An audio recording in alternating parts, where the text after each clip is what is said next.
ஓம் சக்தி அனைத்து ஆன்மீக சொந்தங்களுக்கும் எங்கள் திருக்கோயில் சார்பாக பணிவான வணக்கம். ஆம்பூர் கருமாரியம்மன் திருக்கோயில் நானுங்களின்பா. இப்போ எதுக்காக இந்த வீடியோ பதிவுனா, ஆடி மாதம் 5ஆம் வெள்ளிக்கிழமை மகா பிருத்திங்கர ஹோமம் உபயதாரர்கள் திரு பி காசி விஸ்வநாதன், கே புகழேந்தி ஆசிரியர், இந்திரா நகர், கேஜி முரளிகிருஷ்ணன் இளவரசி, ஊமை சாமுண்டீஸ்வரியம்மன் ஆலய பொருளாளர்,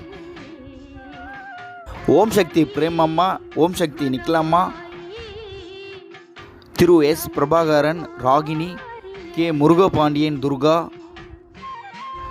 திரு பெருமாள் சாந்தி, திரு சுப்பிரமணி சாந்தி சின்னப்பள்ளிக்குப்பம், திரு எஸ் ராஜேஷ் இலியேந்தி சான்றோர்குப்பம், என் வசந்தகுமார் சர்மிளா சான்றோர்குப்பம் அனைவருக்கும் எங்கள் திருக்கோயில் சார்பாக நன்றிகள் பல. நம் திருக்கோவிலுக்கு ஆடி மாதம் 5ஆம் வெள்ளிக்கிழமை உபயதாரர்கள் ரொம்ப நன்றிங்க. நம் திருக்கோயிலுக்கு நீங்கள் உபயம்